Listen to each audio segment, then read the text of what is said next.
Despite all the setbacks of COVID, when nearly 1 billion children lost a year's schooling, all of us, I mean the entire world, remain resolute in our determination that ours will be the first generation in history in which every single child, every boy and every girl goes to school, and that child marriage, child labour, child trafficking, which have been on the rise this year, become by the end of this decade a thing of the past, as we meet the Sustainable Development Goal for universal school education. And so this summit signals the desire of all organisations concerned with the funding we need, that SDG 4 cannot be achieved without getting into school all children, and that means the 35 million children forcibly displaced, not least because of new emergencies in Myanmar, Ethiopia and the occupied Palestinian territories. You know, even before COVID-19 hit, half of all refugee children were out of school. 20 million displaced girls, particularly adolescents, are at risk now of permanently dropping out of school due to conflict and crisis. In losing access to school, they would not only lose the opportunity to learn, but also the protection that schools afford against domestic violence, early and forced marriage, early pregnancy. And without concerted efforts to meet the needs of children displaced by conflict and crisis, the 40 million target set by the G7 to get children into school as girls will not be met. ECW is the Global Education Fund for meeting the needs of children impacted by forced displacement as part of the response to refugees everywhere. And this approach kickstarts a better way to design emergency approaches for sustainability and equity. The World Bank has estimated that meeting the needs of refugee children alone will require the international community to spend over $4.8 billion per annum so that they're in school and learning. Today we will hear from ministers from Pakistan and Burkina Faso, as well as the voices of young refugees themselves. This week we will replenish GPE for its valuable work. Soon we must replenish ECW, led by Yasmin Sharif. Then we must extend facilities like the IFID guaranteed facilities so that we have additional finance to do all we need to do in education, because we have one reason for acting: to ensure that instead of some children developing some of the potential in some of the world's countries, all children can develop all the potential in every country. Wonderful. Thank you all for being here with us, and thank you to Gordon Brown for starting us off with that call to action, with a reminder why we're here at the Global Education Summit this week. We're here to think about getting all children into school and learning, and this session is about really looking at the needs of displaced children. I'm Becky Telford, I'm UNHCR's Chief of Education, and this session is co-hosted between UNHCR and Education Cannot Wait. So without further ado, I'm going to hand over to Yasmin Sharif, Education Cannot Wait's Director. Yasmin. Thank you very much. Thank you very much, Becky. And I would also like to thank our co-host, UNHCR. And I also would like to thank those who have also contributed to making this session possible, namely the UK, FCDO, and Canada. Thank you all, and thank you all who are also participating. We have, I think, 1,400 participants registered, which shows how great is the concern for those left furthest behind as forcibly displaced children and youth in situations of conflict, armed conflict, climate-induced disasters. They are the ones left furthest behind. Now, a person becomes displaced every 2 seconds. Just think about it. Every 2 seconds, there's a new displaced, forcibly displaced person. That is 6 people forced to flee their homes by the end of this very sentence. Today, some 82.4 million children and youth and their families and communities are currently displaced by armed conflicts, persecution, and climate-induced disasters. And of course, persecution and conflict entails crimes against humanity and systematic violations of human rights and war crimes. So we're speaking about very abnormal environments. This number of 82.4 million is the biggest number, unprecedented number since World War II. And almost half of those who are displaced are 42% are youth and children. They are school-aged children and youth, 42% of them. We also know that today, as opposed to 100 years ago, conflicts in humanitarian settings lasts much longer than an education of 12 years for a child. Look at Afghanistan. That's lasted for over 40 years now. Look at the Democratic Republic of the Congo. You're speaking about 60 years. Most conflicts are not resolved on time for a child to return back to school in the country of origin or the place of origin. Many of them remain out of school throughout the duration of their forced displacement. And here we speak about a generation after a generation. When it comes to climate-induced disasters, in 2020 alone, only the first 6 months of 2020, 9.8 million were forcibly displaced as a result of climate-induced disaster. And when it comes to internally displaced and refugees, and we see refugees right now at the heart of sub-Saharan Africa, who are fleeing from one country to another country, from one place to another place of origin, again and again. Being uprooted and dispossessed is part of their daily life. They flee constant armed conflict or climate-induced disaster. So they are internally displaced and refugees again and again and again, making it absolutely impossible to attend a continuous quality education in a safe learning environment. And this lack of safety and security, it's not rocket science, we all know this, will have severe toxic chronic stress impact that have a long-standing effects on their development, their ability to learn, and their future to actually rebuild their societies and rebuild their own lives. That's why, and we know, what are they affected by? They're affected by the chronic fear of their schools being bombed, their family members being killed, losing their siblings, being subject to trafficking, child labor, gender-based violence, sexual abuse, which is a means of warfare, exploitation, child marriage, early pregnancies. And of course, all of that having those long-term effects. Now, among the refugees and the forcibly displaced, refugee girls and forcibly displaced, internally displaced girls and children with disabilities are those who are the most marginalized and absolutely the ones furthest left behind. So they are the ones that are the most at risk. The refugee girls, the adolescent girls, and the girls with disabilities, or adolescent girls with disabilities who have been forcibly displaced. Now, what is the result of this? That they have the lowest figures of learning outcomes. And even school attendance is not just enough to attend school, because those figures are staggering. 48% of all school-aged refugee children and youth are out of school, 48%. 39% do not attend primary school, and 77% don't even make it to secondary school. So we have all these long-standing challenges, abnormal challenges causing forcibly displacement for a long time. And then on top of it, we have COVID-19 coming. And of course, creating an unprecedented figure of 90% of children and youth worldwide not being able to go to school.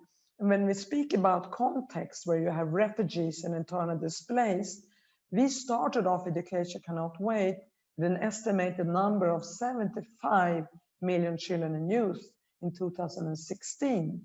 And today that number in emergencies and protracted crisis has grown to 128 million. So instead of going forward, we are going significantly backward. So if we want to win this human race, we have to move faster and bigger and bolder now. Now, one way of doing that, and that's where we as Education Cannot Wait, where we have our own very specific role as the fund specifically designated for emergencies and crisis, and thereby complement the Global Partnership for Education that has many more countries that may not necessarily be in conflict under their portfolio.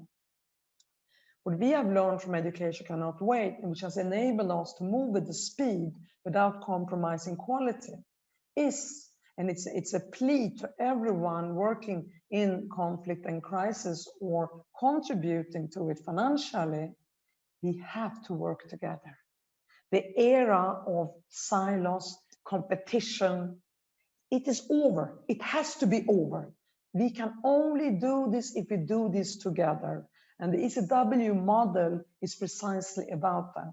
It's about giving the civil society organizations, both international organizations and local civil society organizations, the same place, the same role and value as our great partners in the UN community, the UN agencies, especially UNHCR, UNICEF, UNESCO, WFP, and many others, but also to remember we have a huge civil society movement that often reach those most inaccessible, and to bear that in mind, and also the close cooperation with the host governments, the Ministry of Education and other parts of the government, the host communities that are all already living on the margins of the society themselves, who also need support, and most of all, the refugees and the forcibly displaced children and youth themselves. In ECW, they sit around the table with us. It's about their right to education and their learning, so they are the decision makers as well. So working together, it also means to bring the humanitarian actors and funding sources and the development actors and development funding sources together. Take a country that is in the middle of a conflict, like Afghanistan, DRC, Central African Republic. You need to be able to move fast in certain areas. When the High Commissioner for Refugees, Filippo Grandi, and I traveled to the Democratic Republic of Congo a couple of months ago, we were at the border of Central African Republic, 7 hours away from Congo, from Kinshasa. We literally saw the refugees from Central African Republic crossing the border into Congo, into safety. Together with the government, we were there. Because we had an emergency window, that's the humanitarian side, we were able on spot to announce $2 million from Education Cannot Wait for the organizations, civil society, UN, UNHCR, AFSI, and others, to work together, continue the great they were doing to accommodate the new arrivals. But we also need to look at education from a development perspective. If we want 12 years of education, we need sustainability and we need long-term investments. And that's where Education Cannot Wait also has a window called the multi-year resilience window, which allows us to plan 3 or 4 years ahead, working with recognized coordination structures established by the only real multilateral organization we have in the world today when it comes to conflict and disasters, which is the United Nations, where we have members like the World Bank, the EU, the African Union, and other regional organizations with the same right and the same decision-making powers. But the importance of using their coordination mechanisms of resident coordinator, humanitarian coordinators, and that is very much the secret behind the rapid growth of ECW. It was that we supported structures that took 3 decades to develop to reach those left furthest behind. And I will give an example of a success story, and that is in Uganda. When we came to Uganda 3 years ago, UNHCR was coordinating it because it was a refugee situation. In non-refugee situation, it's the cluster coordinating it, led by UNICEF and Save the Children. But in this particular situation in Uganda, it was UNHCR And together with UNHCR, we convened all civil society organizations, refugees, the Minister of Education, all the strategic donor partners on the ground.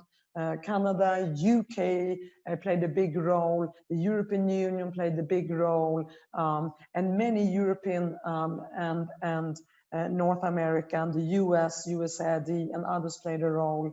And we brought everyone together and had joint assessments, joint design to cater to half of the population had fled across the border from South Sudan, 1.3 million refugees, of whom 50% were school-age refugee children and youth, and created the first ever refugee education response plan that today, according to the government of Uganda and according to the learning outcomes that we actually see that have drastically increased, was the very first and a very successful program showing it is possible provided that we work together. So that's another example. We have done the same in Venezuela, where we have an NGO, civil society consortium, leading our response for a big refugee caseload from Venezuela in Colombia, Save the Children coordinating with Norwegian Refugee Council, and many other civil society organizations, and where UNICEF leads on Ecuador. We've seen it in Bangladesh, we've seen it in DRC, Central Sahel, where we have done several multi-year investments just over the past year or two, because despite the money that has gone into Central Sahel, the site of Central Sahel, and I traveled there during COVID-19, it's absolutely heartbreaking. Nothing has changed for these children. So finally, for us to be on track, and to recover all that we have lost over the past year because of COVID-19 and new conflicts, as we see in sub-Saharan Africa, and never-ending conflicts in other parts of the world, we have to stick to our promises. It's not enough to make a promise and make a pledge and look good and then not deliver. It's not okay not to deliver on our promises. And it's not okay to rest until we have fulfilled our duties, because we have a duty towards humanity. And the promises we made, we promised to reach the target of Sustainable Development Goal 4. And with that, we would reach all other Sustainable Development Goals, because without 12 years of education, we can not attain other Sustainable Development Goals, reducing poverty, extreme poverty, gender equality, partnerships, and so forth. It's simply logically not possible if you have a population that has not gone to school. So start with the foundation of building the house, education. Then the rest will follow logically. You have to stand by those commitments. You have to stand by the promise we made at the World Humanitarian Summit. When we created Education Cannot Wait, where all of us came together under the leadership of Gordon Brown, the UN Special Envoy for Global Education, and many governments around the globe, and civil society and UN agencies took the lead. We have to stand by the G7 Charleroi Declaration that was led by Canada. We made a recommitment to girls' education. We have to stand by the G7 Foreign and Development Ministerial meeting this year, convened by the United Kingdom. And we have to stand by the Global Refugee Forum pledges made last year in Geneva at the Global Refugee Forum. In conclusion, for Education Cannot Wait, for us to reach 9 million plus children and youth, of whom 50% are forcibly displaced, the large majority refugees, we need $400 million more, just $400 million more for 21 to 2023. If we can reach 400 million, then we can reach over 9 million children with a holistic quality education for those left furthest behind. Let me conclude by reading paraphrasing a short few words from the great poet, Robert Frost. The woods are lovely, dark and deep, but we have promises to keep and miles to go before we sleep. Thank you. Wonderful. Thank you, Yasmin, for setting the scene so ably there. As you noted, as the nature of conflict and crisis changes, displacement becomes more protracted, and it's crucial to think about how to support the children and communities who are displaced, as well as those who host them, and to think about how humanitarian and development actors and funders can work together. One of the things that you mentioned was the lessons that we've learned collectively between our agencies and amongst the organisations and partners on this call.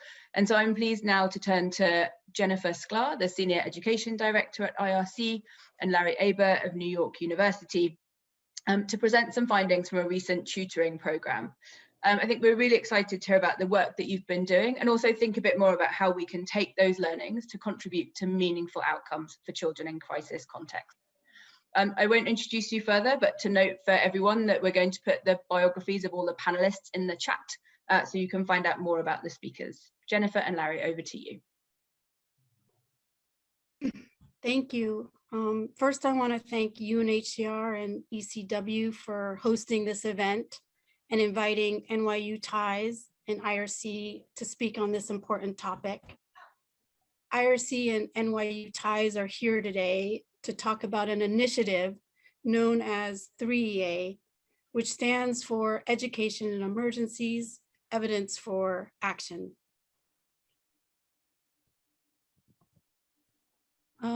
So big picture, 3EA is about impact, measurement and metrics, and research practice partnerships. It is about understanding what works, improving measurement, and making sure that research practice partnerships enable iterative learning processes. But very specifically in Niger, Lebanon, and Sierra Leone, where we were implementing programs, 3EA looked different across contexts, but at its foundation was a combination of social-emotional learning and academic skill development.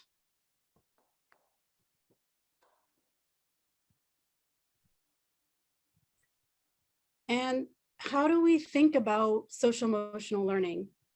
IRC's Healing Classrooms started because we heard from teachers that students need something more than reading and math in conflict and crisis contexts.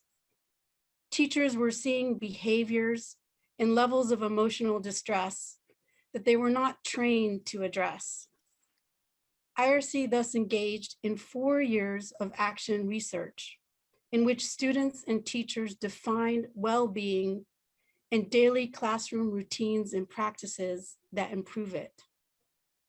It turns out teachers, not surprisingly, were right. We now know from research and neuroscience that children in crisis who have prolonged exposure to severe adversities, including displacement, violence, and extreme poverty, can lead to a toxic stress response, which disrupts healthy brain development and has short and long-term impacts on children's mental health, ability to learn, behaviors, and relationships. Social-emotional learning is particularly important to mitigate the effects of toxic stress. SEL skills include an ability to focus, remember information, control impulses and emotions, get along with others, solve problems, and persevere.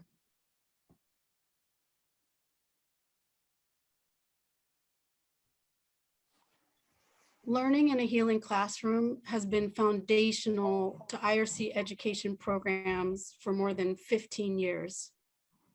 In 3A, this model has been applied to a tutoring program in Niger and Lebanon aimed at improving the literacy, numeracy, and language skills of refugee, displaced, and conflict-affected children enrolled in public schools.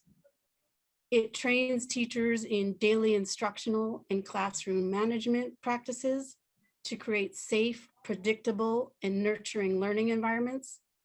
It creates teaching and learning materials to build academic and social-emotional skills, and it connects parents and caregivers to their children's school. In 3A, we tested 3 main types of targeted social emotional learning interventions. These were part of the tutoring program.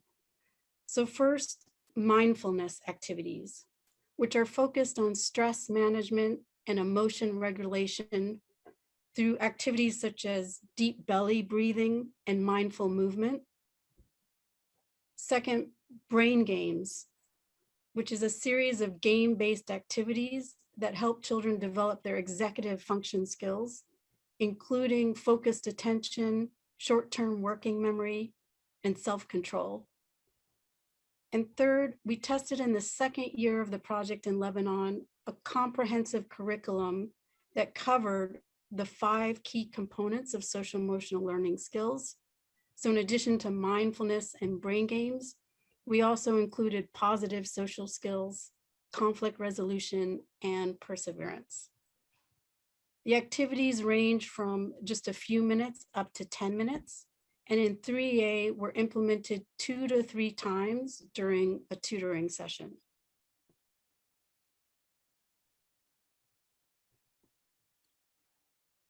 Thank you, Jennifer.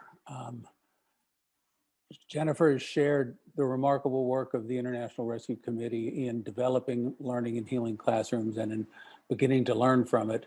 We're grateful at New York University to be research partners with IRC.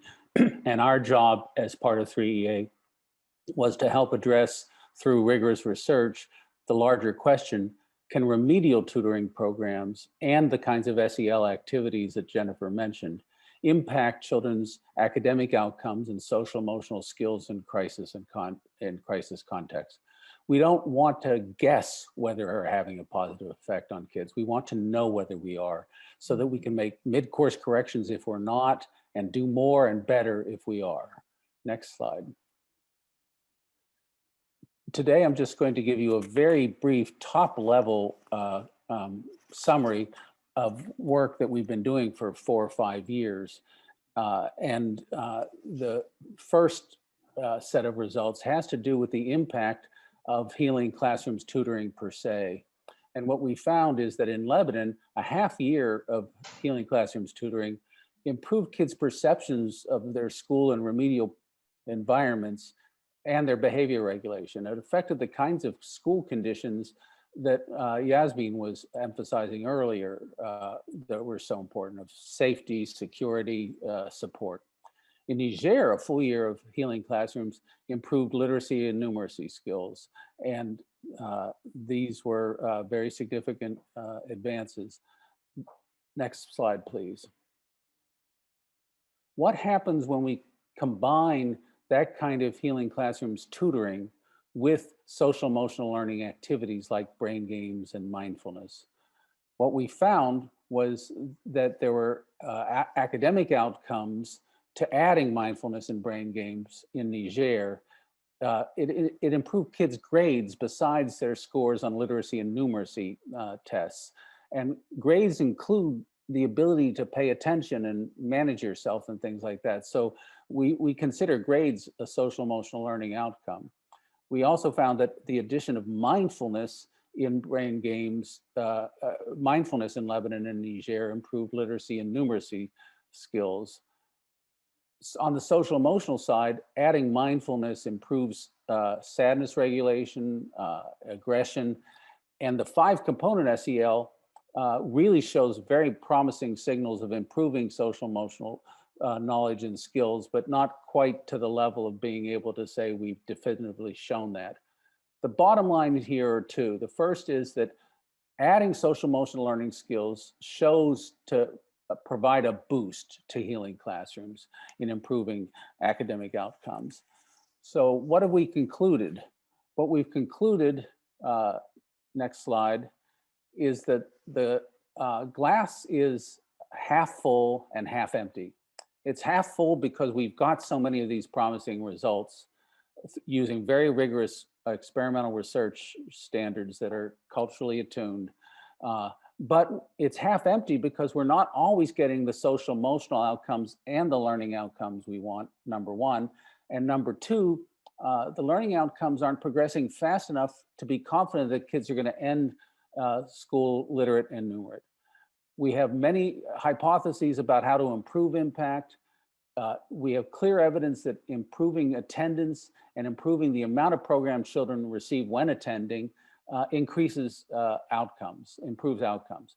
We have clear qualitative research indicating that if teachers feel comfortable and more skilled in social emotional learning, kids do better. And finally, there's a major issue around how to contextualize this work to really fit with cultural and national values and priorities. Next slide. So we haven't waited to do those studies though to begin to act. In Lebanon, NYU is working hard with the Lebanese government to map what the government, what programs are occurring currently in the country, that what their focus is, because that social emotional learning is a huge area. We've also been interviewing parents, teachers, and children to bring their understanding of what they value most into programming. And finally, we're working at scale to measure social emotional skills so that it is possible to monitor and guide policy related to that. Back to you, Jennifer. So, next slide. So as Larry mentioned when talking about our hypothesis, we did find that teachers had difficulty with some of the concepts of social emotional learning. So in Nigeria, with funding from USAID, we contextualized social emotional learning by researching the values, beliefs, priorities of teachers and students while we designed the project. We use behavioral insights and human-centered design to engage teachers in the co-creation of social emotional learning activities that teachers themselves could then iteratively test in the classroom. For example, teachers had identified discipline, respect, and tolerance of others as key social emotional learning activities. And they were able to source a lot of games, songs, and stories that they were already using to promote these specific values. The end result was social emotional learning activities that were more contextualized and relevant to teachers and students.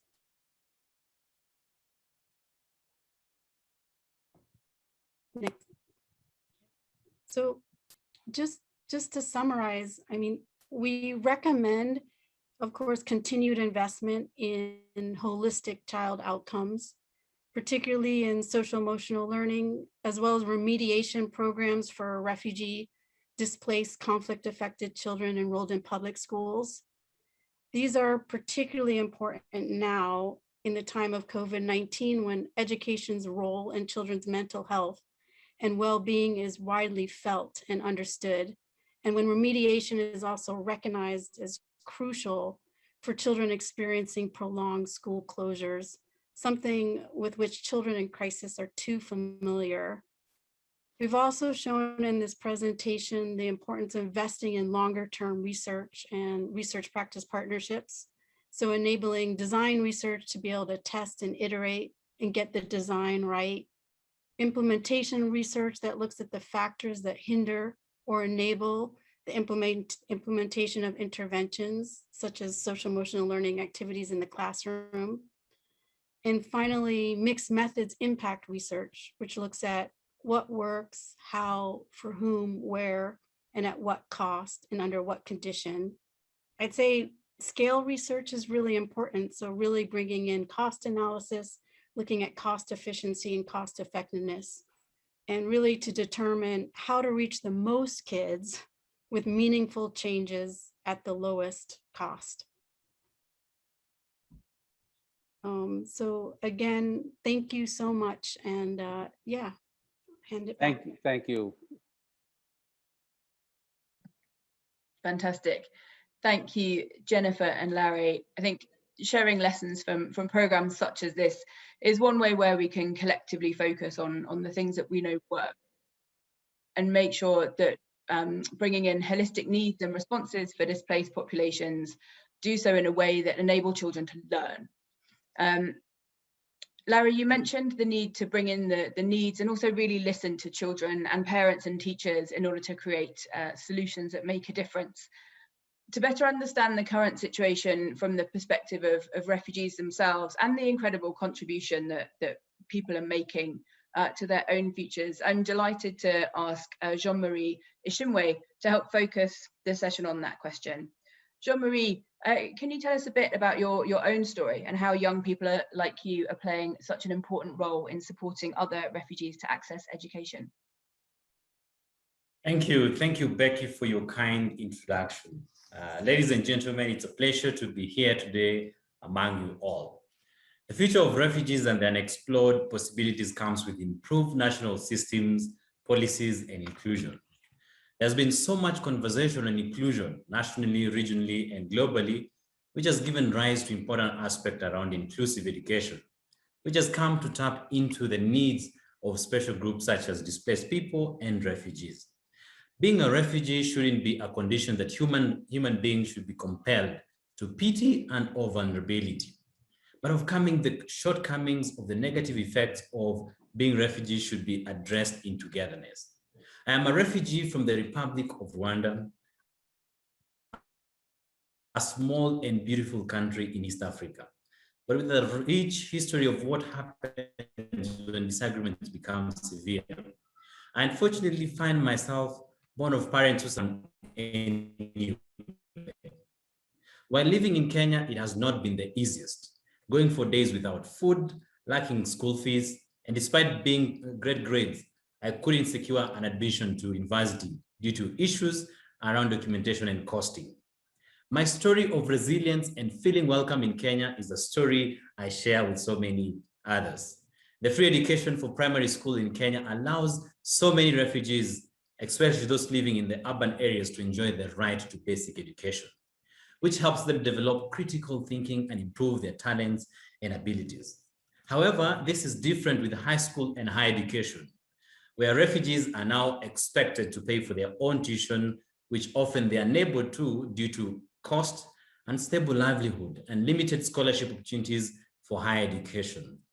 But thanks to the amazing Kenyan teachers who effortlessly support refugees without minding their identity and status. And this is the true meaning of inclusive education. It is through education that we realize our full potential and can critically contribute to our personal growth and Kenya's economy. The challenges that refugees face in the national context revolve around policy and systems here in Kenya. Many refugees face countless issues on documentation, like obtaining work permits, KRA pins, cost, and status. This not only delays their hope for a future, but also enormously hinders them to secure job opportunities that would have been a life changer to their situation. For refugees to be self-reliant, start businesses, or look for employment, the processes of acquiring work documents should be simplified. Right to work is a basic human right, and refugees should be given the right to work in their host countries to be able to fully integrate in national systems and be part of the society. We should all have the same ground to serve the community. While so many organizations are starting to believe that it's important to make refugees self-reliant, we must and we should come to the fact that for refugees to be self-reliant, the barriers and challenges they face have to be reduced by including them in national systems. Hence, it's important that the same national systems that allow refugees to study allow them to make use of their skills and knowledge. As a believer in possibilities, I want to echo the words of a great Kenyan marathoner, Eliud Kipchoge, who said, "No human is limited." National systems and policies should not limit any refugee from exercising their potential in contributing to the bettering of the world.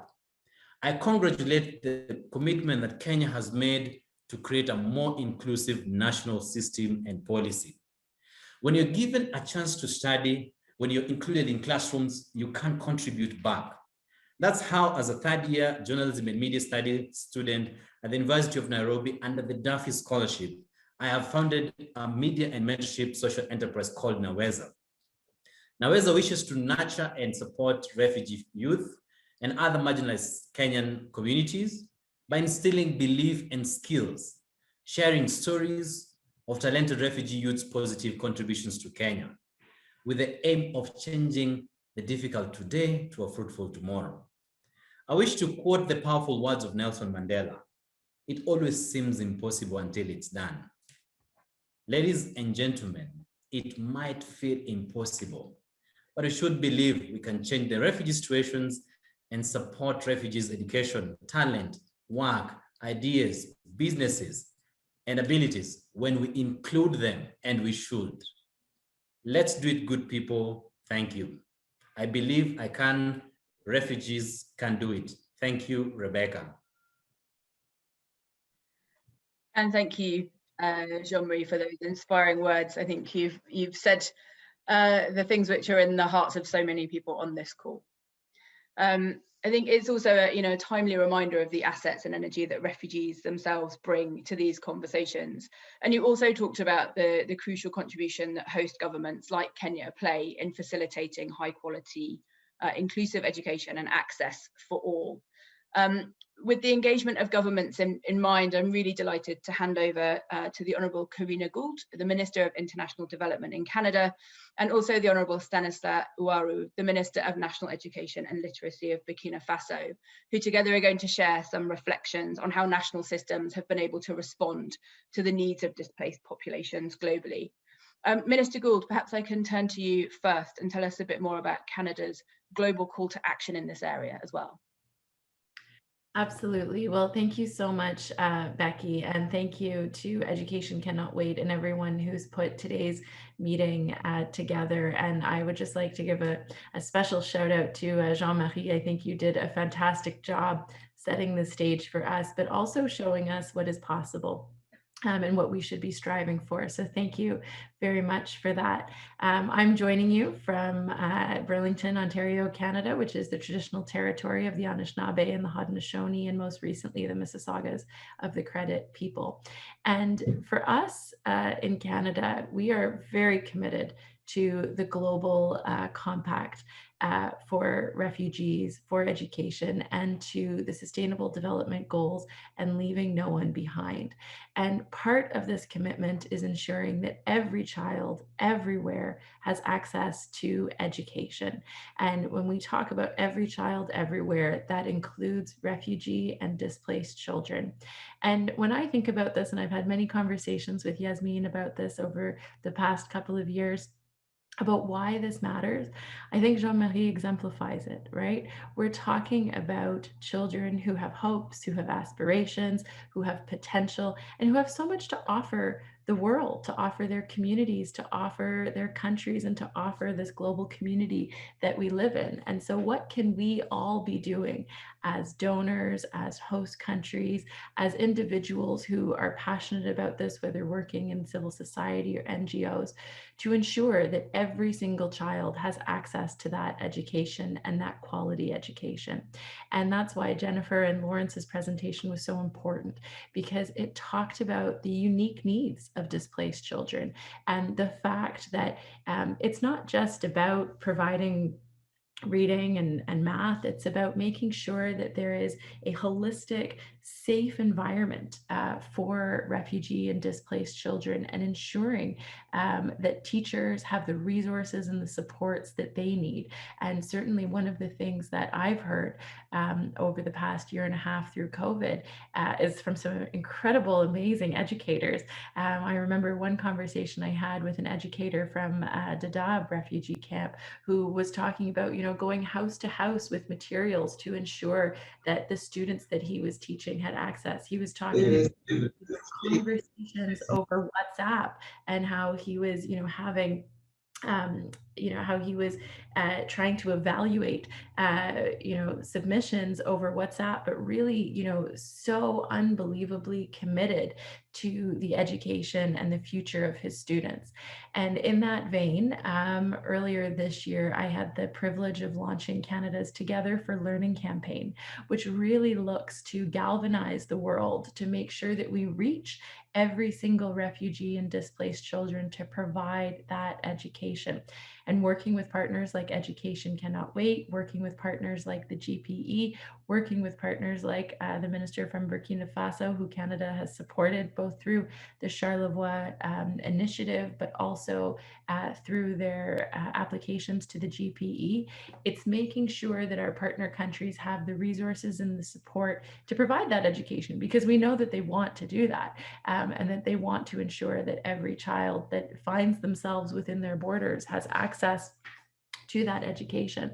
And one of the elements of the Together for Learning campaign was the creation of the Refugee Education Council, which brings together people with lived experience, both refugee learners as well as those who are educators and those who are working in the field, to help guide Canada as we create and deliver this campaign, but also as we think about what programming and what we need to be doing together as a world. And speaking with them is always the most inspiring thing that one can do, because they have overcome such adversity, but also demonstrated the potential that each one of them has.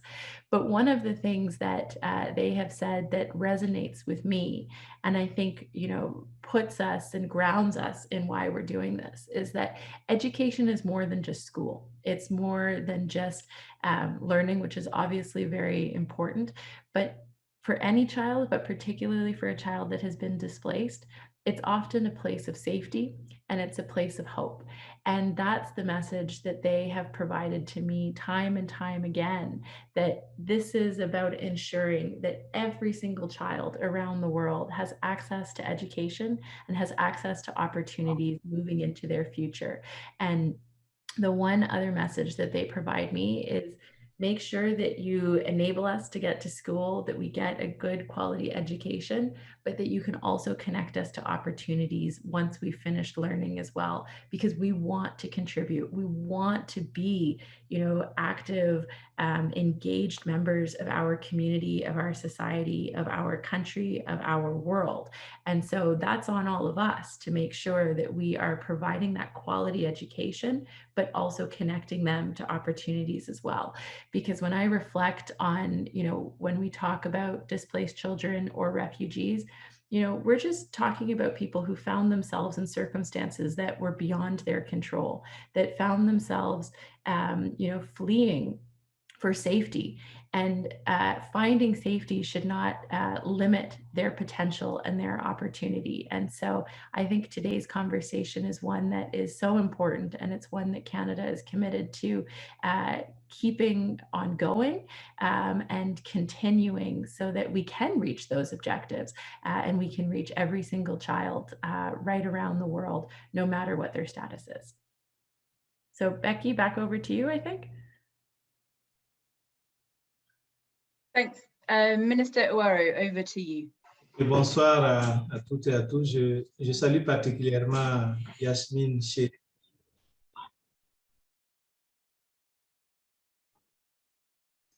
que j'ai eu l'occasion de rencontrer le 14 janvier à Ouagadougou avec donc le président de la République. Il faut dire que nous accompagne depuis, on va dire, bientôt 2 ans. À travers donc ces différents programmes, et nous bénéficions d'un appui essentiel pour le développement de notre système.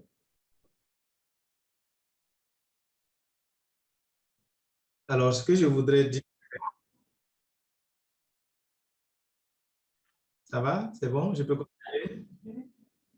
D'accord, ok. Ce que je voudrais dire, au Burkina Faso, nous avons des enfants déplacés, mais nous avons 2 types de déplacés. Nous avons des déplacés internes et des réfugiés qui sont aussi des déplacés. Alors, pour les réfugiés, ce sont des enfants qui ne sont pas burkinabés et donc qui ont quitté leur pays pour des circonstances que vous connaissez liées à l'insécurité, pour se retrouver donc au Burkina Faso, et ils viennent principalement du Mali, qui est un pays voisin. Et nous avons des élèves déplacés qui sont aussi nombreux, liés à l'insécurité dans notre pays. Donc, les interventions en matière d'éducation vont à l'endroit des deux. Pour les réfugiés, donc, nous avons des écoles dans les camps de réfugiés où nous dispensons l'éducation dans les programmes du Burkina Faso, avec un accompagnement souvent d'enseignants maliens, mais c'est les programmes du Burkina Faso qui sont délivrés. Et pour les élèves déplacés internes, donc, nous développons notre système éducatif. Alors, il faut dire que nous dénombrons autour de 16 000, on va dire 16 000 enfants en âge de scolarisation qui sont réfugiés, parmi lesquels nous avons 1256 que nous avons pu scolariser. Donc, les autres n'ont pas pu être scolarisés et ont besoin justement d'une attention particulière de partenaires techniques et financiers, de bailleurs de fonds pour nous permettre de pouvoir les scolariser. Parce qu'il faut construire donc des écoles, il faut recruter des enseignants, il faut mettre à leur disposition les intrants pédagogiques, les manuels scolaires, il faut mettre à leur disposition les livres et tout le dispositif d'accompagnement psychosocial, l'eau pour l'assainissement, pour l'hygiène. Et donc, on a besoin d'un accompagnement pour pouvoir faire plus. Maintenant, à côté de cela, nous avons une situation particulièrement difficile au Burkina Faso, qui est liée aux élèves déplacés internes. Alors, à la date de fin mai 2021, on dénombrait 2244 établissements scolaires fermés au Burkina Faso pour les raisons d'insécurité. Et cela a provoqué donc l'arrêt d'activité pédagogique pour 300 000 élèves environ. Et nous avons réussi avec l'accompagnement de l'UCW, avec l'accompagnement d'autres partenaires, à pouvoir donc réinscrire plus de 105 000 élèves dans des communautés hautes. Parce que quand ils se déplacent, ils vont dans d'autres localités plus sûres. Et à ce niveau, donc, partout où il y a des écoles, nous les accueillons, nous les inscrivons. Et nous avons réussi à réinscrire pour cette année scolaire un peu plus de 105 000 élèves. Nous avons aussi, en lien avec les efforts du gouvernement pour récupérer des zones d'insécurité et les sécuriser, nous avons réussi à rouvrir 405 établissements scolaires, ce qui nous a permis de pouvoir ramener à l'école plus de 80 000 élèves. Mais à côté de cela, on a quand même plus de 300 000 élèves qui sont toujours dans la nature à cause de ces établissements qui sont fermés et qui nécessitent justement un accompagnement. Alors, pour les élèves déplacés qui sont dans des localités plus sûres, donc ils arrivent, ils trouvent des élèves qui sont dans des classes, dans leur confort, et il faut pouvoir les y inscrire. Donc, les difficultés qui apparaissent, ce sont les difficultés liées aux places. Alors, il faut rapidement avoir donc des abris pour leur permettre de continuer de poursuivre la scolarité, avoir l'eau et tout. Et donc, nous avons développé des initiatives avec donc des partenaires qui sont financés par, on va dire, les fonds donc, de Education Cannot Wait, mais aussi un accompagnement du UNHCR pour l'accompagnement aussi bien des élèves réfugiés, donc déplacés, mais venant de pays voisins, mais aussi des élèves donc déplacés internes. Nous avons un accompagnement de ces deux structures dont les financements permettent de financer des ONG partenaires et qui nous accompagnent pour la réalisation de classes temporaires. Mais nous avons aussi un programme de réalisation de classes complémentaires définitives parce que nous avons constaté que même si la situation s'améliore, toutes les populations ne repartent plus chez elles. Il y en a qui restent et donc qui créent une surpopulation. Donc voilà un peu la situation donc, qui se présente au niveau du Burkina Faso et qui nécessite donc un accompagnement supplémentaire. Je sais que quand Yasmine Chérif était venue au Burkina Faso, on avait évalué à un besoin d'un peu plus de 40 millions de dollars à rechercher, donc supplémentairement pour nous permettre de pouvoir développer donc, nos différents programmes d'éducation afin de permettre à ces enfants de pouvoir aller à l'école. Maintenant, pour les plus âgés, nous avons des stratégies, la stratégie de scolarisation accélérée passerelle qui permet à ces élèves, après une année de scolarité, de sauter 2 ou 3 classes pour aller à la 4e classe du primaire et pour les plus âgés, de leur permettre donc d'aller dans des formules d'apprentissage d'un métier afin de s'insérer dans la vie. Donc, nous avons toutes ces formules qui sont regroupées dans une stratégie nationale d'éducation en situation d'urgence 2019 à 2025, et sur laquelle stratégie nous appelons tous nos partenaires à s'aligner afin que nous puissions rendre notre système éducatif résilient. Donc, c'est dire au Burkina Faso que nous avons deux situations d'enfants déplacés. Il y a des déplacés internes et puis il y a des déplacés qui viennent de l'extérieur. Mais nous avons effectivement notre stratégie qui permet de les prendre en charge. Mais nous avons besoin de plus d'accompagnement et de plus de ressources. Et c'est pour cela que cette opportunité, donc, la rencontre de reconstitution des fonds du Partenariat mondial pour l'éducation, nous donne donc l'occasion d'attirer l'attention des pays plus riches et des personnes plus riches à nous accompagner pour que nous puissions permettre à tous les enfants donc, de la planète de pouvoir bénéficier d'une éducation de qualité, afin que nous puissions atteindre ensemble les ODD. Vous savez que la situation sécuritaire du Burkina Faso et des pays voisins a provoqué donc, une chute de nos indicateurs. Nous avions des indicateurs d'accès à l'éducation qui étaient vraiment en croissance depuis, on va dire, les années 2000. 2000 à 2010, nous avons doublé les indicateurs d'accès et nous avons continué de progresser. Et malheureusement, depuis 2-3 ans, en lien avec la situation sécuritaire et le tableau, malheureusement, triste que je vous ai décrit, nos indicateurs ont rechuté et nous avons connu des chutes qui vont de 1 à 2 points de pourcentage en termes d'indicateurs d'accès, d'indicateurs de maintien dans le système. Mais la bonne nouvelle aussi, c'est que nous avons à notre niveau un programme de prise en charge des questions de genre dans l'éducation, des questions d'inclusion aussi dans l'éducation. Et nous avions atteint il y a quelques années la parité filles-garçons à l'école primaire, avec une tendance plus positive pour les filles. Et depuis l'année dernière, nous avons atteint la parité filles-garçons au collège, et avec une tendance plus positive pour les filles. Maintenant, il y a des efforts à faire au secondaire. À ce niveau, il y a beaucoup d'autres types de problèmes, mais que nous essayons d'adresser. Mais ces performances montrent que c'est possible, à condition d'être accompagné, pour éviter que la situation donc, de crise sécuritaire n'affecte sérieusement ces indicateurs. Ici, rien n'est fait. Je suis au regret de vous dire que nous n'allons pas pouvoir atteindre les ODD en 2030. Je vous remercie. Bon, mais merci beaucoup, ministre Waro. Ça fait un grand plaisir de vous saluer aujourd'hui. Et je voudrais peut-être vous demander une petite question parce que vous avez mentionné des choses que je crois qui sont importantes pour cette conversation. Premièrement, la question de sécurité et l'insécurité qui font face aux gens et peuples déplacés et comment ça change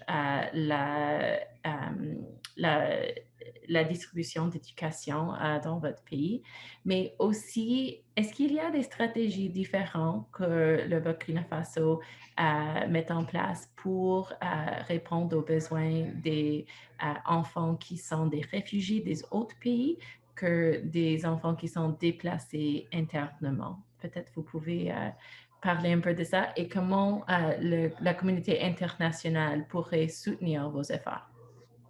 Et félicitations pour réussir la parité entre les filles et les garçons dans l'école primaire. Et dans le collège aussi. Merci beaucoup. Alors, vous avez posé une très bonne question. Alors, il faut dire que pour les réfugiés, il y a deux situations. Donc, il y a les réfugiés qui sont là depuis un certain nombre d'années et ils rentrent dans le système classique d'éducation.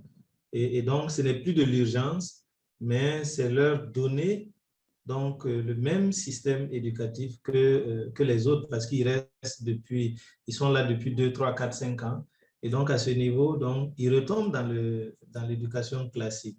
Par contre, il y a les réfugiés qui viennent d'arriver en cours d'année et puis il y a les déplacés qui se sont déplacés en cours d'année scolaire. Donc, pour cette catégorie d'enfants déplacés internes ou d'élèves déplacés internes ou réfugiés qui sont arrivés en cours d'année, donc nous avons développé des programmes d'éducation en situation d'urgence. Donc, nous avons des curricula que nous appelons des curricula d'éducation en situation d'urgence qui nous permettent de dérouler le programme de l'année scolaire en 4-5 mois à des élèves qui se sont déplacés en cours d'année scolaire pour 4-5 mois. Donc, nous l'avons fait. Nous avons aussi, à la faveur donc nous organisons des regroupements aussi.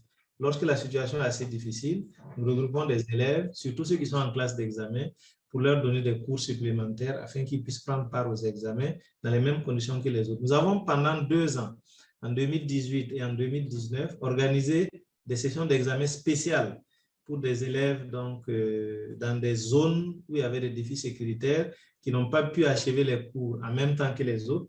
Nous avons permis de poursuivre les cours, mais regroupés dans des zones sécurisées et prendre part aux examens 2 mois après. Donc, c'était des examens un peu différents. Mais l'année dernière, à la faveur donc, de la situation de la COVID-19, qui a provoqué la fermeture de tous les établissements du Burkina Faso dès le mois de mars, donc nous avons travaillé justement à faire en sorte de développer les apprentissages à domicile. Donc nous avons développé donc, des cours par la radio, des cours à la télévision, des cours des cours que nous avons mis dans un site de contenu, pour permettre aux élèves de pouvoir suivre les cours. Mais nous l'avons développé pour les classes d'examen, là où c'était le plus urgent, et pour leur permettre de reprendre des cours. Et ça nous a amené justement à créer une direction générale de la radio-télévision éducative, parce que notre ambition, c'est d'avoir une télévision éducative. Nous avons déjà une radio scolaire que nous allons intégrer, et puis nous avons le site de contenu où nous développons les contenus numériques que nous mettons sur ces sites de plus en plus. Et notre objectif à terme, c'est de faire en sorte que par ce canal-là, des élèves réfugiés ou des élèves déplacés internes puissent apprendre par ce canal-là, en attendant que les conditions leur permettent de repartir en classe physiquement dans les mêmes conditions que les autres. Donc, voilà des stratégies que nous avons. Nous avons aussi la stratégie de scolarisation accélérée passerelle, comme je vous ai dit, parce que quand vous allez dans des sites où il y a des déplacés internes ou des réfugiés, vous retrouvez des enfants non scolarisés, mais qui ont dépassé l'âge d'aller à l'école. Donc, pour leur permettre d'aller à l'école, nous les prenons et en une année, nous leur donnons donc des cours dans leur langue maternelle pendant 2 mois et en français pendant les 7 autres mois. Et 9 mois après, nous les évaluons et les meilleurs rattrapent 2 ou 3 années ratées pour aller directement en 4e année du primaire ou en 5e année du primaire.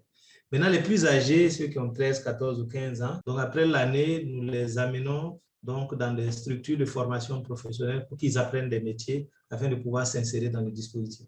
Donc, ce package de stratégie de scolarisation accélérée passerelle d'urgence, c'est curricula d'éducation en situation d'urgence, et puis la radio scolaire, la télévision éducative et les sites de contenu sont des packages que nous avons et que nous développons. Nous avons aussi développé, pour terminer, donc des programmes d'éducation par la radio avec l'UNICEF.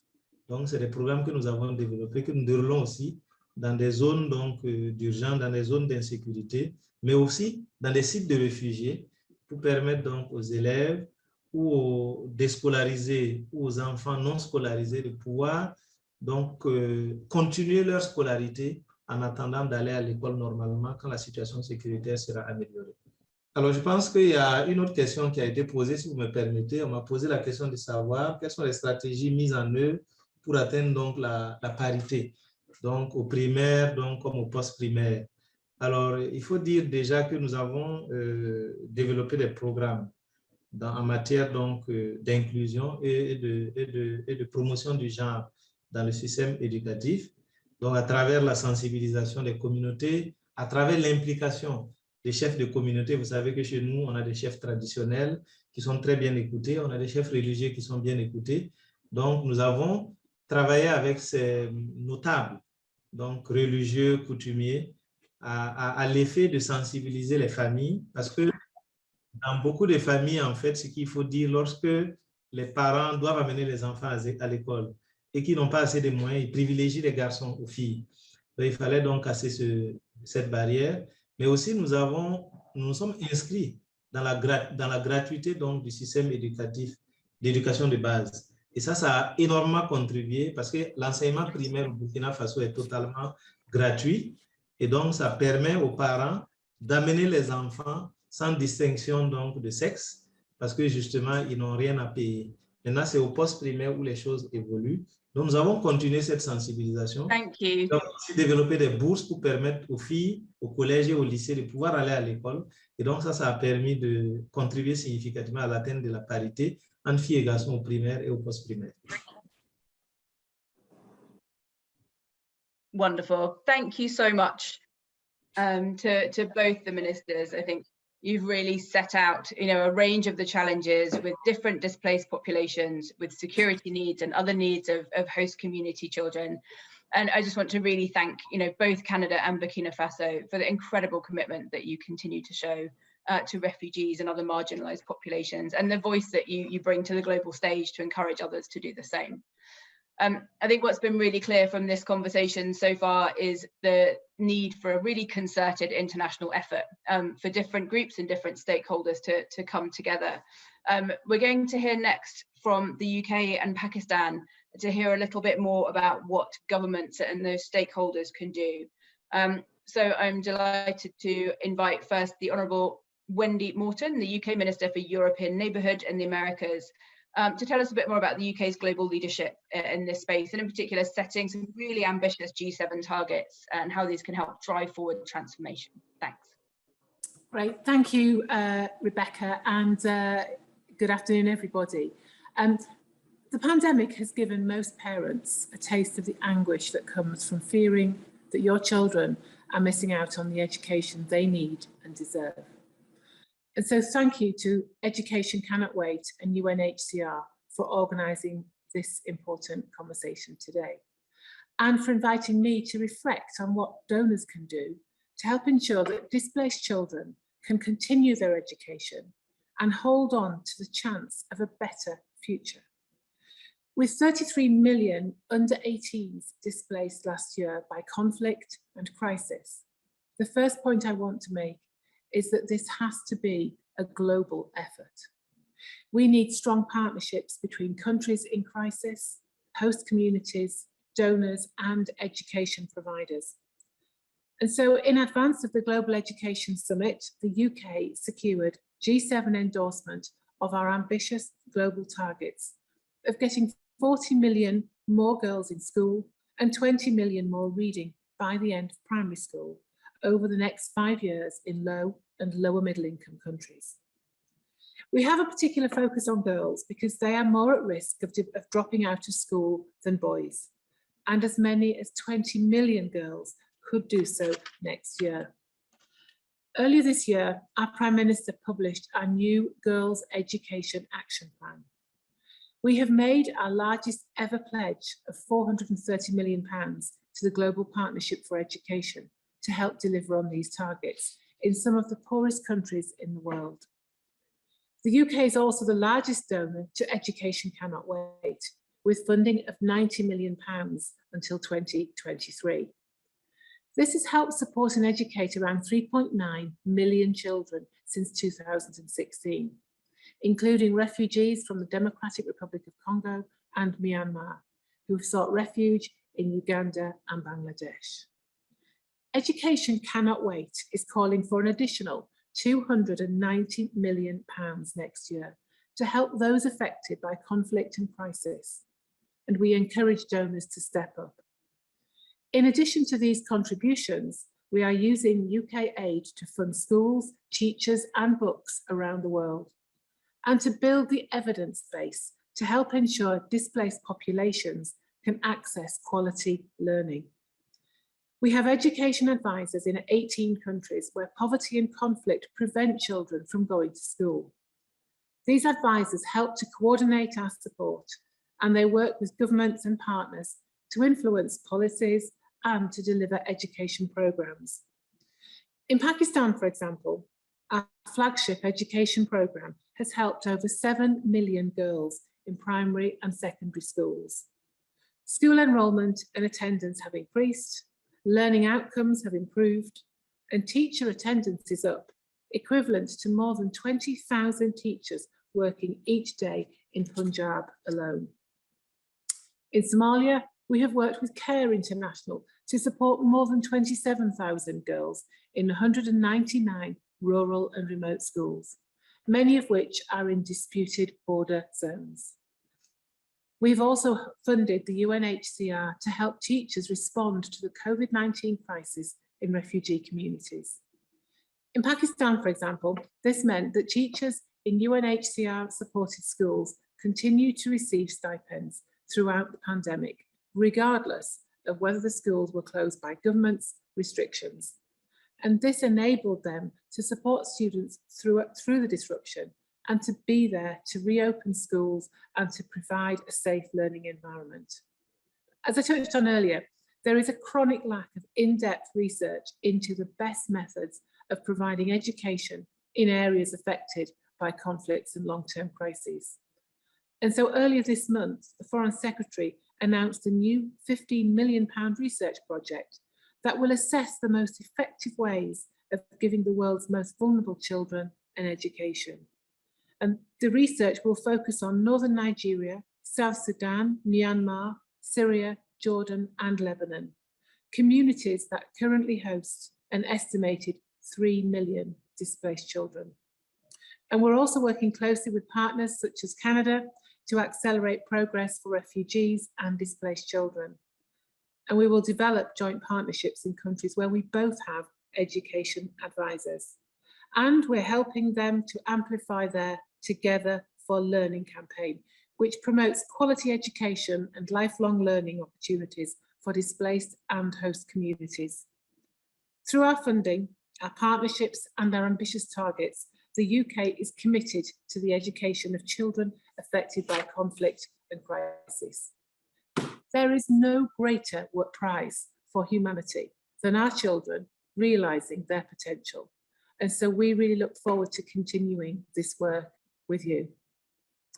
And I'd like to now hand over to Minister Mahmood. Thank you. Well, let me begin by thanking Education Cannot Wait and UNHCR and FCDO for this conference and for inviting me to it. Minister Wendy Morton spoke about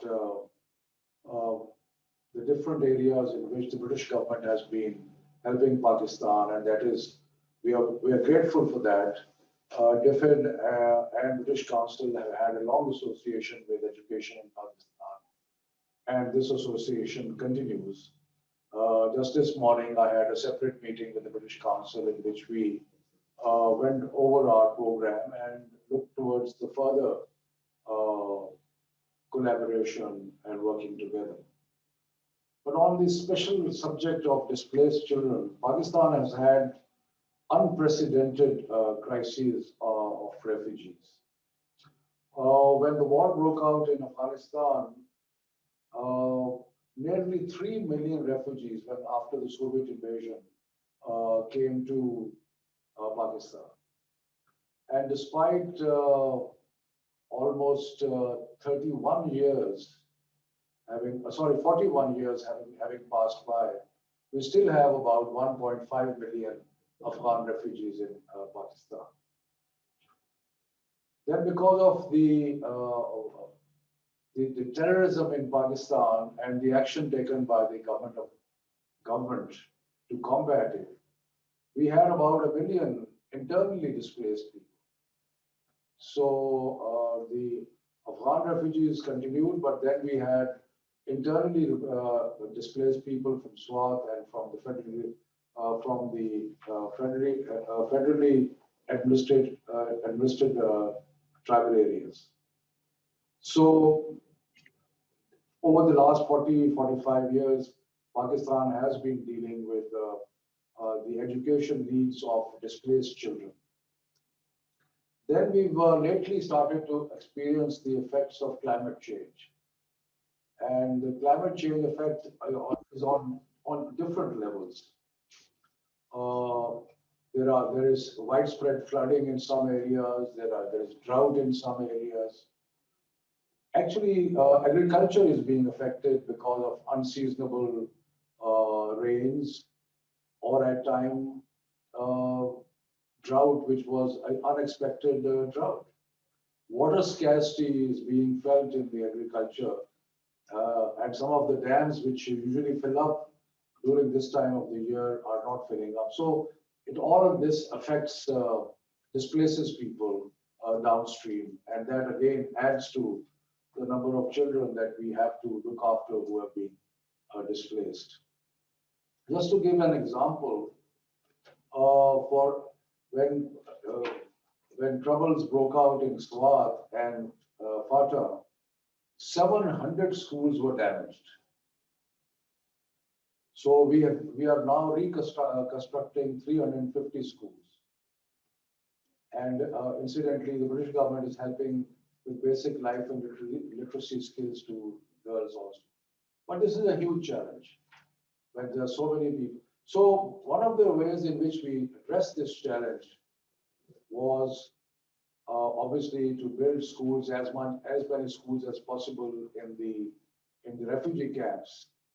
But not only that, we opened our own schools to all the children who were refugees. So there was no difference as far as access is concerned to Pakistani children and those children, Afghan children who were displaced and came to Pakistan. Obviously, for internally displaced people, again, there was no, absolutely no discrimination, other than establishing special schools in the camps. Obviously, all other schools were available too. Because of this kind of access to Pakistani schools, a whole generation of Afghans has actually studied in Pakistan, and many of them who are now in important positions have been through the Pakistani school system. So this is a challenge which continues to grow, and this is a challenge which and it continues to grow because we are expecting that sadly there is a possibility of further civil war in Afghanistan. Because of this possibility of further civil war in Afghanistan. I think we've lost the minister. So as we're slightly over time, I'm going to suggest that we carry on. Thank you to the minister from the UK and from Pakistan, really for the commitment that you show and also for that call to action. It's so crucial that we keep remembering how we can work together to support populations. Thinking about working together, it's not just with governments and not just with refugees and communities themselves, but also with civil society, who can really share some lessons and sometimes be the support to our conscience in terms of what we need to do. So I'd like to actually invite David Miliband, the President and CEO of IRC, just to share some remarks and some reflections about how we can move forward together. Thanks very much indeed. It's a real honor to be able to speak to this group. I think so far this has been a really fantastic and inspiring conversation, and I've been asked to draw some threads together, and that's what I'm going to try and do in a brief period of time available to me. Obviously, huge thanks to UNHCR and to Education Cannot Wait for convening this group. I come to this really standing on the shoulders of IRC's teams around the world. As some of you will know, we work exclusively in crisis and crisis-affected contexts. And we know that for children in these settings, education is a lifeline, not a luxury. In the academic year of 2019-2020, we reached over 800,000 children and trained 20,000 teachers. And I'll draw on that experience in some remarks today. I want to start by highlighting a certain irony of this gathering. On the one hand, what this gathering shows is that more people are coming together than ever before to say that the absence of effective education for children affected by crisis is a massive hole in global plans for resilience and for progress. Even before COVID, the world was failing to deliver on the promises of Sustainable Development Goal 4 and failing to deliver on the commitments of the Global Compact for Refugees. We also know that there's more evidence about what works than ever before. That's the good news. On the other hand, despite this coalition that's coming together, the gap between needs and provision is growing, not shrinking. And I think we need to address that head on, and we need a call for action about what comes next that is urgent, but also bold. More resources are needed, but we also need better resources, better aimed at those missing out, better aligned with mainstream schooling, better harnessing private resources as well as public resources, better integrating social and emotional learning into mainstream curricula. And what I would like to do is just highlight 5 ways in which we can take forward the conversation today in a way that I think is proactive and purposeful. Priority 1, and the minister from Burkina Faso spoke to this, is to ensure that displaced populations are included in formal education. We know in our work in Niger very powerful examples of that as well. Despite the funding challenges, Niger is including and integrating refugees and displaced people into public schools, for example, in Difa, where we work with them. This approach is cost effective and it's also cost efficient. Priority 2 is direct funding, and I want to emphasize this, on a multi-year basis to fund outcomes, not just outputs.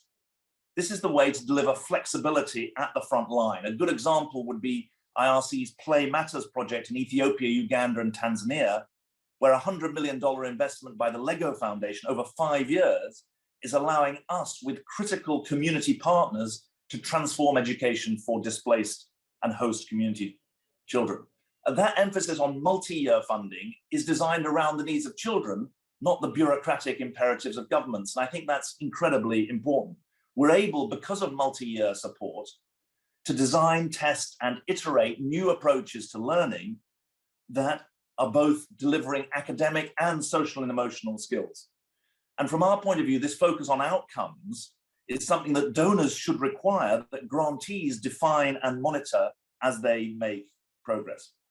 Priority 3 is to treat formal and informal education as complementary, not competing.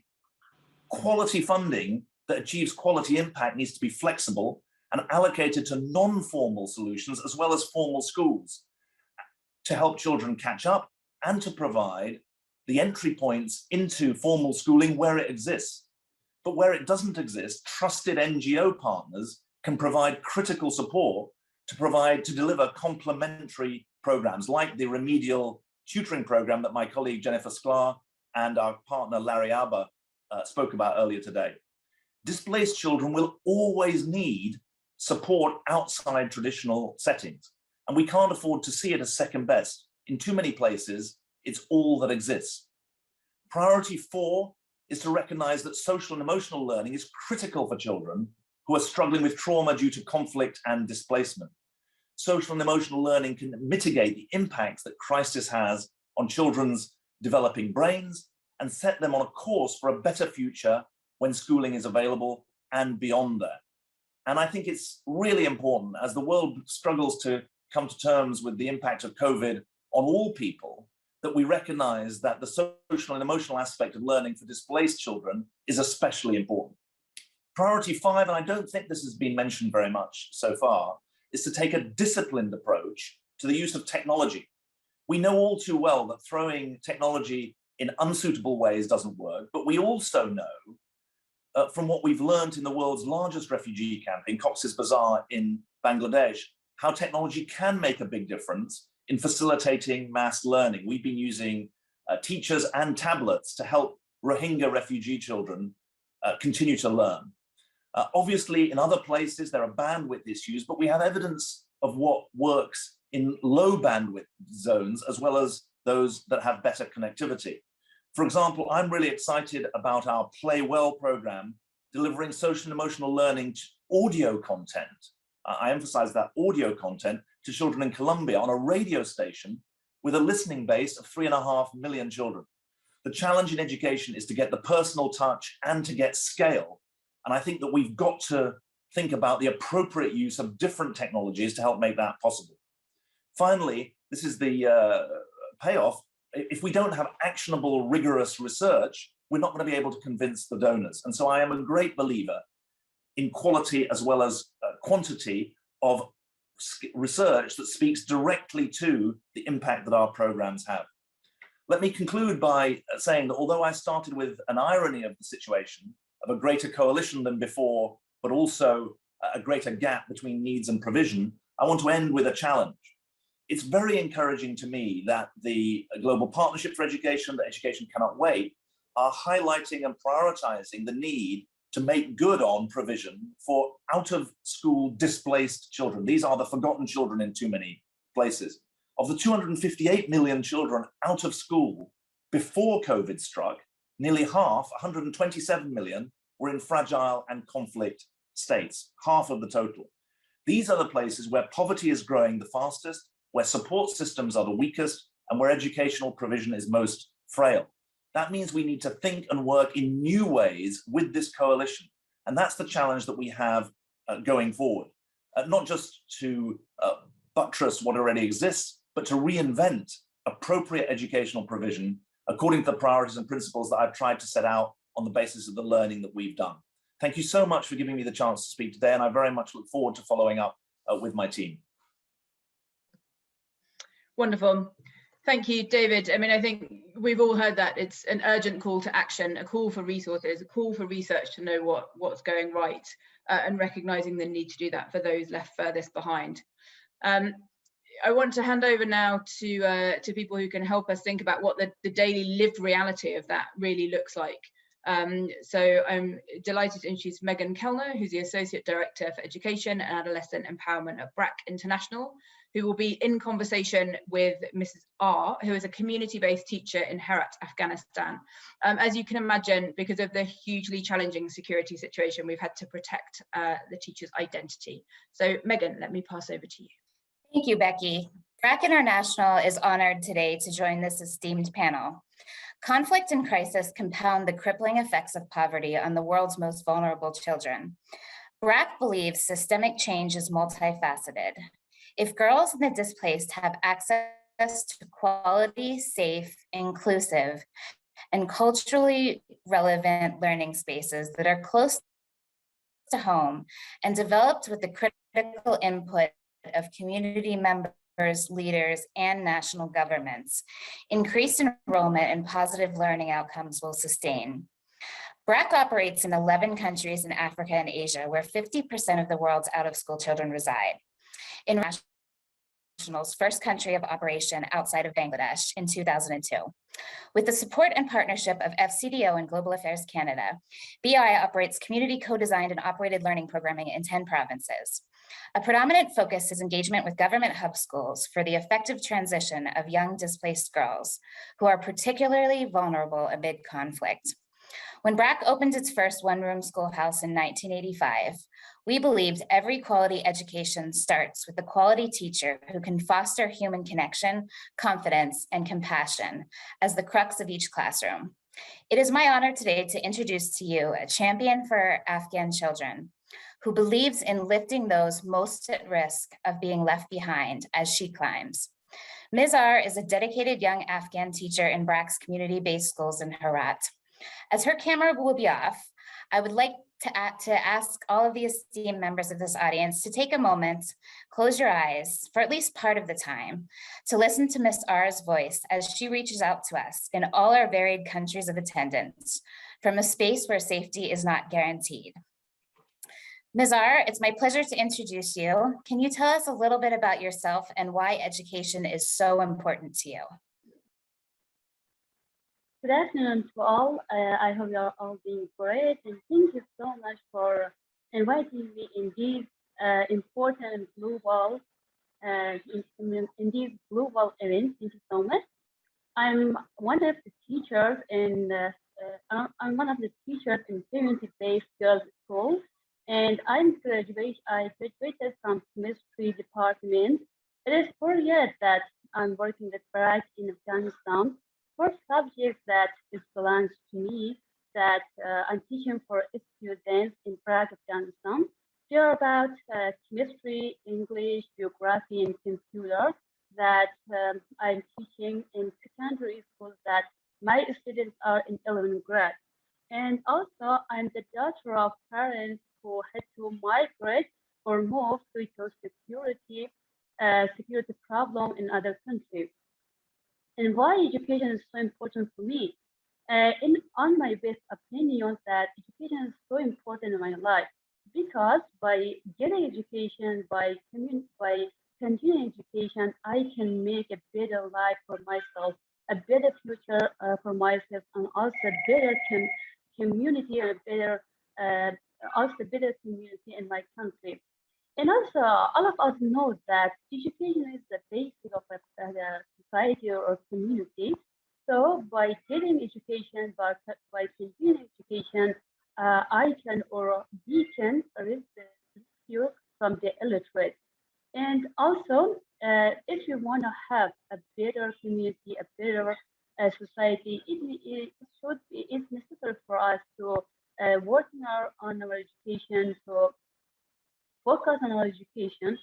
So, for this reason, for these key reasons that I mentioned to you, education is so important in my life. Thank you. Thank you, Ms. R. And we all commend you for making education such an important part of your life, despite many obstacles. I'd like to ask you to speak to us a little bit about whether it's difficult for girls and vulnerable displaced children in your community to get to school. Can you tell us about some of the challenges that make community-based schools so very important?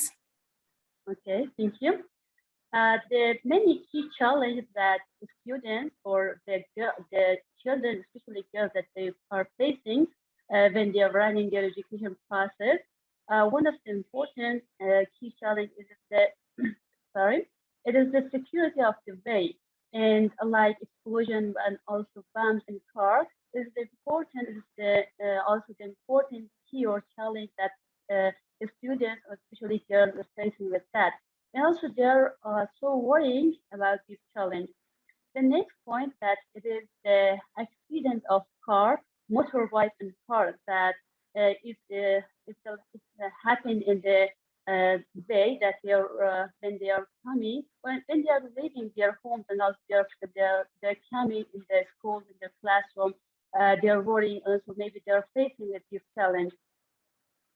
The last point, or the last key challenge that the students are facing that it is the street harassment. The street harassment by some crazy boys, because these children, or from one side they're girls and another side they're adults. So that's why the key challenge that the students, or especially girls, they're facing with that when they're running or when they're continuing their education.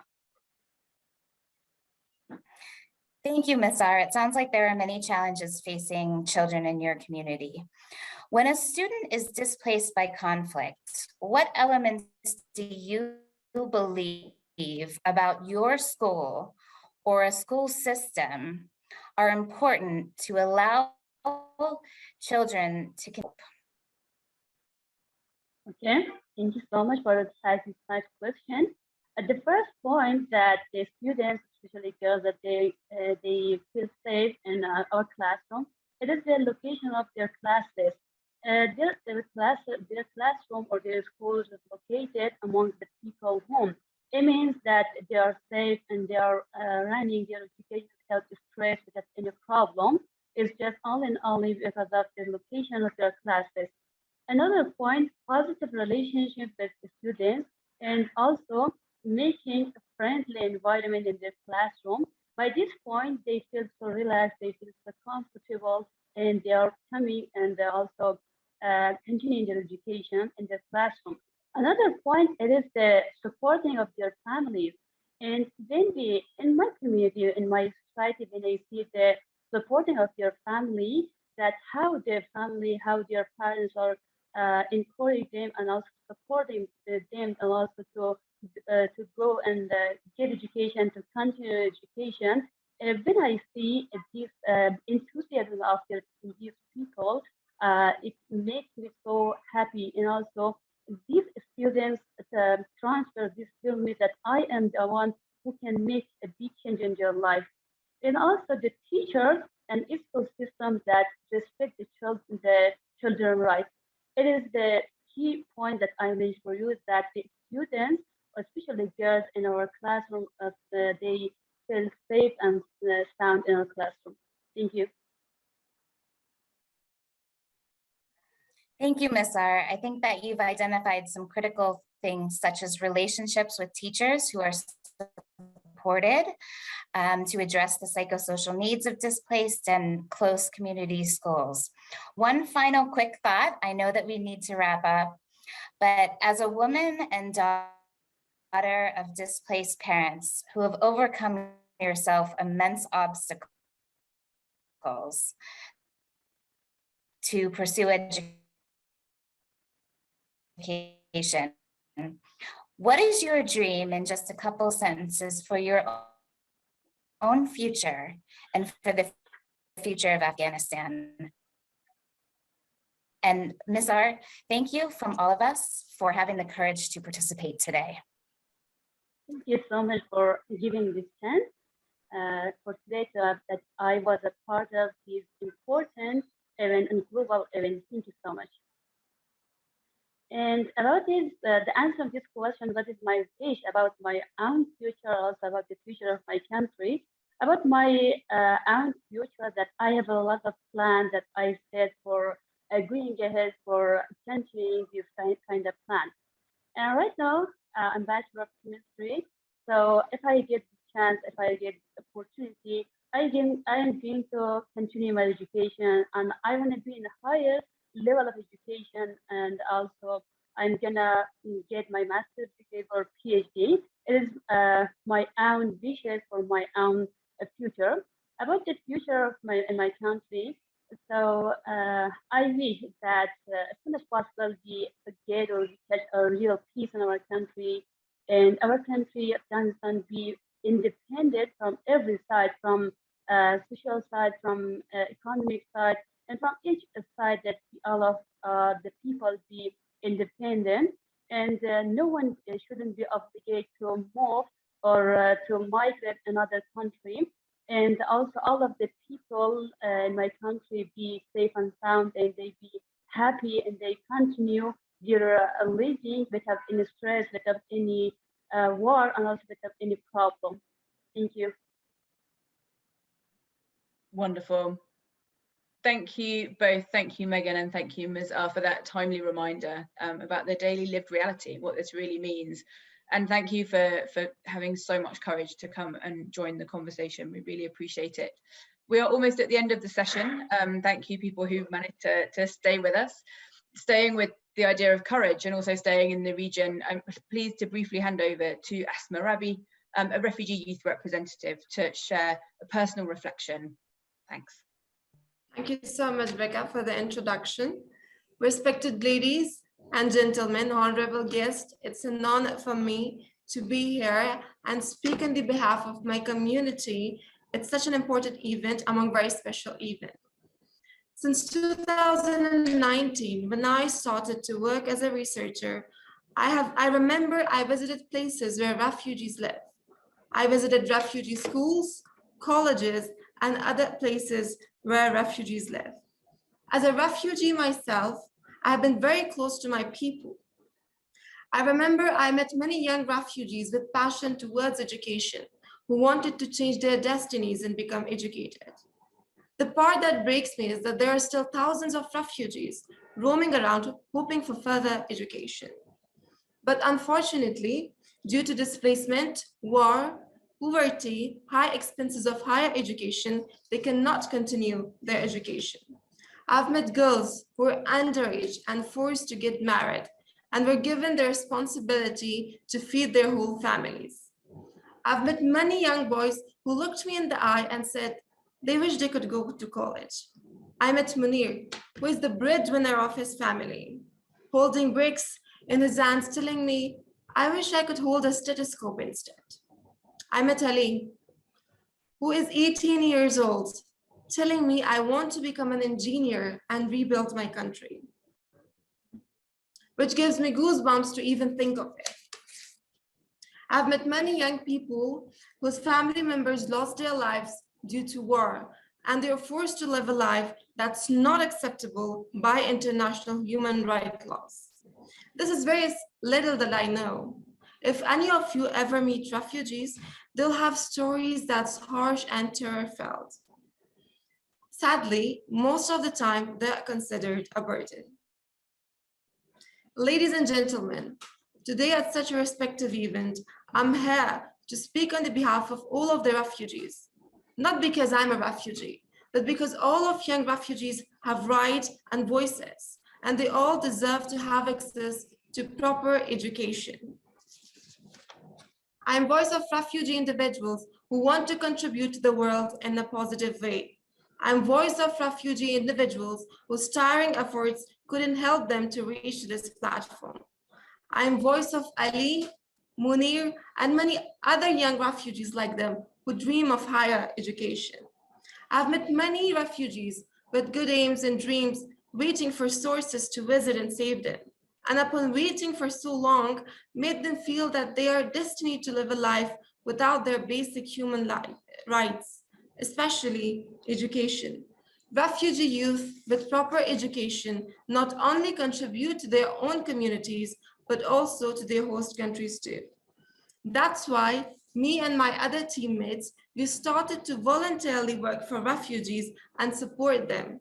We started to teach refugees English and help them with their other tasks. With the help from Jigsaw, we started to write blogs and share the stories of refugees with the rest of the world. Our intention is to help refugees and share the stories of their courage and bravery with the rest of the world. Also, together we inform students about DAPI scholarship and the importance of education. Luckily, with the help from Inspire Pakistan team, we were able to help students to apply for the DAPI scholarship. However, there are still thousands of refugees living without proper documentation, thousands of refugees wanting opportunities, and we must help them to access higher education. Ending my speech with a remark: education is not a prize or privilege, but a human right, and everyone, including refugees, should have access to proper education.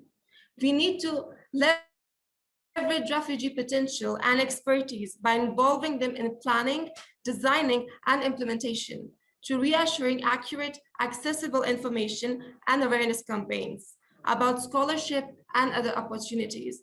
I hope the international community will involve us in tackling these issues and win against the lifelong hurdles of refugee youth globally.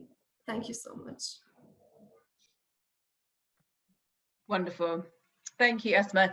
Thank you for those inspiring words, and also for bringing the aspirations and the dreams of some of your fellow refugees to the forefront. It's so crucial that we keep that and the bravery, as you say, at the forefront of the thinking. As we move to end this amazing session, I'm delighted to invite Rauf Mazou, who is the United Nations Assistant High Commissioner for Refugees, to share some closing remarks on how we can move forward together. Rauf. Thank you, Becky. And from all we have heard from the very distinguished speakers, the Global Education Summit has one clear message. The only way to deliver quality education for all children is to come together.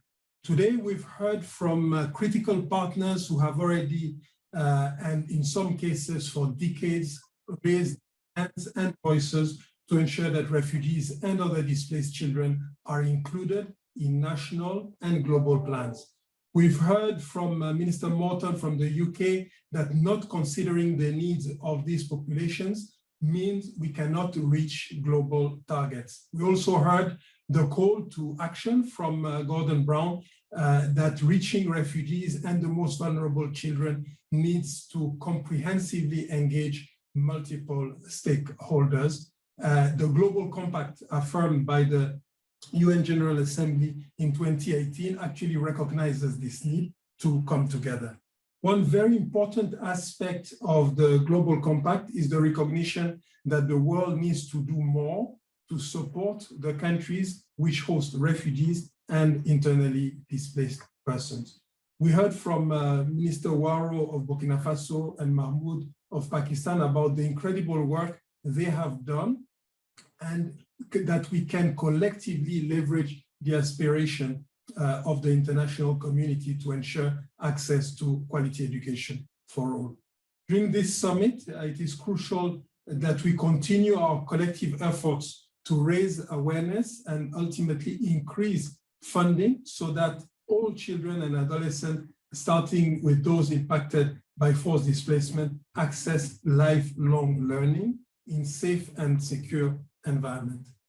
And we are starting to know more about what works. The case studies of good practices from IRC, NYU Ties, and BRAC show that there are examples from small changes to programs at scale, which are making a difference to the lives of children and their families. We must all remain committed to building the evidence base about how we can best support education for displaced communities. We've also heard from two very inspiring youth representing themselves refugees, who are a testament to the resilience and aspiration of refugee communities and to the transformation they can bring to the world when given access to education, as Minister Gould also stressed. Moving forward and finding ways to support more young people like Jean-Marie and Asma, it will be crucial to address these needs in a comprehensive, coordinated, and efficient manner through a renewed vision for the education architecture in conflict and crisis. Blending humanitarian and development funding is crucial, as was mentioned by a number of speakers. It is clear that more needs to be done, but doing more in favor of refugees and other displaced children where they are falling through the gaps requires more funding. As the Global Education Summit begins, I will therefore take this opportunity to call once again on governments, foundations, and the private sector to step in and step up their support to fill this critical gap. We need, as David Miliband said, we don't need just more resources, but we also need better resources. Once more, great appreciation goes to all the panelists, the speakers, to all those who have participated in this event. Many remain, even if we went over time. To also thank the organizers of this great event, the interpretation also, and if you all allow me to also thank my colleague Becky Telford for great moderation. We are very, very, very pleased to have hosted this high-level roundtable with Education Cannot Wait. Thank you very much.